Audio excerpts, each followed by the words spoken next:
तरुणाईने घडविला आदर्श, समाजाला दिली नवी दिशा. बोरद येथील अखंड हरिनाम कीर्तन सप्ताह.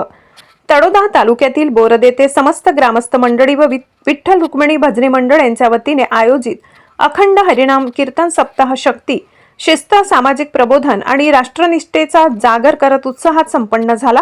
दिनांक 26 ते 30 जानेवारी या कालावधीत पार पडलेल्या कीर्तन सप्ताहाचे संपूर्ण नियोजन, व्यवस्थापन व अंमलबजावणी गावातील तरुणांनी पुढाकार घेऊन केले. ही बाब संपूर्ण कार्यक्रमाची विशेष ओळख ठरली. आजच्या काळात तरुण पिढी मोबाईल व्यसन, अपप्रवृत्ती व दिशाहीनतेकडे झुकत असल्याचे चित्र असताना तरुणांनी एकत्र येत धर्म, संस्कृती, राष्ट्रभक्ती आणि सामाजिक जबाबदारी यांचा सुंदर संगम साधणारा अखंड हरिनाम कीर्तन सप्ताह यशस्वी करून दाखवला. या उपक्रमातून तरुणाई ही समाजाची कमजोरी नसून परिवर्तनाची ताकद आहे हे प्रभावीपणे सिद्ध झाले. या कीर्तन सप्ताहातून केवळ धार्मिक उपासना न करता समाजातील ज्वलंत प्रश्नांवर ठोस प्रबोधन करण्यात आले. कुटुंब प्रबोधन, सामाजिक समरसता, व्यसनमुक्ती, धर्म व परंपरांचे जतन, धर्मांतर, लव जिहाद विरोधात जनजागृती, राष्ट्रप्रथम ही भावना तसेच पर्यावरण संरक्षण या विषयांवर कीर्तनकारांनी अभ्यासपूर्ण, निर्भीड व ओघवत्या वाणीतून मार्गदर्शन केले. कुटुंब व्यवस्था ही समाजाची पायाभरणी असून ती मजबूत नसेल तर समाज अधोगतीकडे जातो हा विचार ठासून मांडण्यात आला. पालकांनी आपल्या मुलांवर संस्कार घडवावेत, कुटुंबात संवाद वाढवावा आणि परंपरांचे जतन करावे असा संदेश देण्यात आलाय. जात, धर्म, पंथभेद विसरून सामाजिक समता, ऐक्य जपले गेले पाहिजे, तरच समाज सुदृढ बनेल असे प्रतिपादन करण्यात आले. तरुणांमध्ये वाढत चाललेल्या व्यसनाधीनतेवर तीव्र शब्दात चिंता व्यक्त करण्यात आली.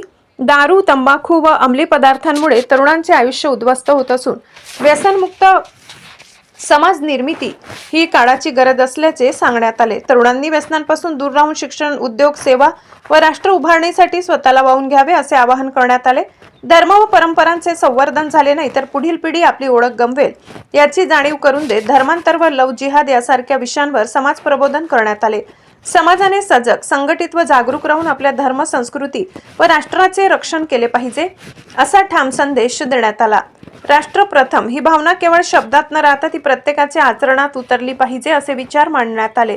सोबतच पर्यावरण संरक्षणाचे महत्त्व अधोरेखित करण्यात आले. वाढती वृक्षतोड, प्रदूषण व पाण्याचा अपव्यय यामुळे भविष्यात गंभीर संकट निर्माण होऊ शकते. त्यामुळे वृक्ष संवर्धन, जलसंधारण व निसर्ग रक्षणाची जबाबदारी प्रत्येक नागरिकाने स्वीकारावी असा संदेश कीर्तनातून देण्यात आला. या अखंड हरिनाम कीर्तन सप्ताहात दररोज सकाळी काकडा आरती, हरिपाठ, धार्मिक कार्यक्रम पार पडले तर सायंकाळी कीर्तनासाठी मोठ्या संख्येने भाविक उपस्थित होते. शिस्तबद्ध नियोजन, स्वच्छता, सेवा, वेळेचे काटेकोर पालन त्यामुळे हा सप्ताह आदर्श ठरला. दिनांक 30 जानेवारी रोजी महाप्रसादाने सप्ताहाची सांगता झाली. मोठ्या संख्येने भाविकांनी श्रद्धेने महाप्रसादाचा लाभ घेतला. धार्मिकतेसोबत सामाजिक भान जागवणारा, तरुणांना योग्य दिशा देणारा व समाजाला एकत्र आणणारा हा अखंड हरिनाम कीर्तन सप्ताह गावासाठी प्रेरणादायी व अनुकरणीय ठरला अशी भावना सर्व स्तरातून व्यक्त करण्यात येते. कालव्याच्या दिवशी हरिभक्त पारायण जनार्दन महाराज राजपूत आर्वेकर कीर्तन होते. त्यांच्या उपस्थितीत गावातील तरुण मुलांनी गळ्यात तुळशी माळा धारण केल्या. या यशस्वी आयोजनाबद्दल कीर्तनकार, तरुण कार्यकर्ते, आयोजक मंडळ, ग्रामस्थ, महिला मंडळ, प्रत्यक्ष अप्रत्यक्ष सहकार्य करणाऱ्या सर्वांचे अभिनंदन करण्यात येत आहे.